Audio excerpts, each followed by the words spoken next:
lagi on low carbon and climate resilience ya.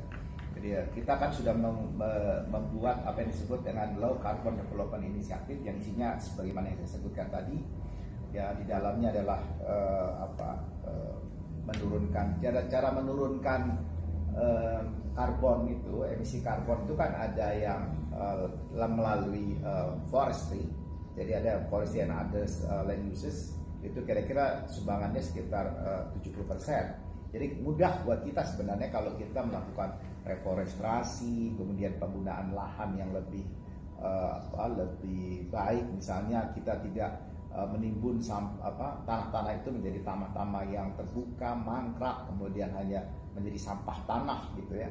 Itu sudah kontribusi yang luar biasa, atau tidak membuang plastik aja di dalam situ. Jadi kalau kita lihat strategi besarnya itu hanya volume ya. Kemudian yang keduanya adalah energi. Energi adalah energi primer. Energi primernya itu sekarang memang dia menyumbang 30%, tetapi itu kita lihat paling banyak memang di Pulau Jawa. Dan pemicunya apa? Pemicunya pertama misalnya transportasi, tadi sudah saya sampaikan. Kemudian di kelistrikan, sumber-sumber energi primernya itu masih batu bara. Itu kita turunkan. Makanya energi primernya harus EBT, energi baru terbarukan. Secara bertahap kita turunkan.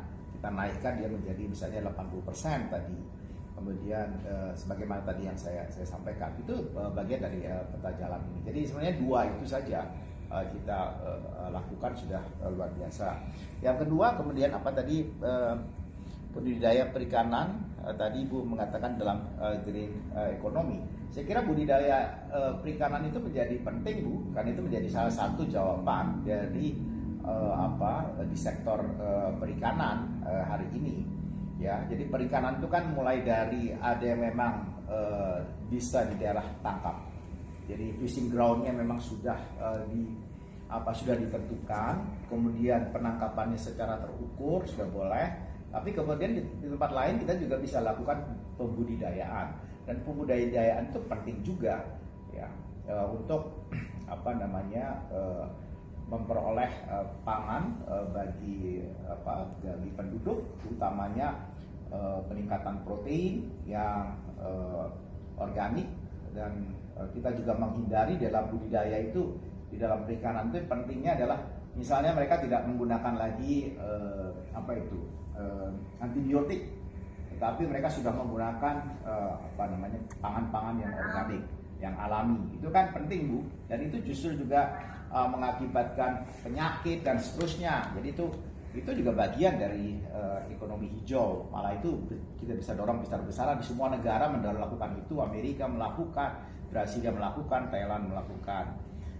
Dampak perang Rusia Ukraina, wah saya nggak ngerti itu. Kalau itu mudah-mudahan sih nggak ada apa-apa ya. Cuma yang saya tahu, saya baru tahu bahwa Ukraina itu mempunyai anti tank yang luar biasa yang ditakuti oleh Rusia. Jadi ternyata teknologi Ukraina, kalau saya ingat memang dulu kan Ukraina itu bagian dari USSR, dan banyak industri pertahanan itu diletakkan di Ukraina, di Belarus, dan beberapa negara lain. Tapi yang paling banyak antara dua negara itu. Jadi memang kemampuan mereka di dalam militer, dalam industri ini cukup bagus. Tapi saya nggak tahu kalau akan sejauh mana nanti dampaknya ini terhadap G20. Kita lihat saja ya, mudah-mudahan tidak terjadi karena kalau Ukraina kemudian didukung oleh NATO, saya kira kita berdoa jangan sampai terjadi perang yang lebih besar lagi. Saya kira itu saja dari saya. Terima kasih. Assalamualaikum warahmatullahi wabarakatuh. Waalaikumsalam. Baik, terima kasih banyak Bapak Menteri.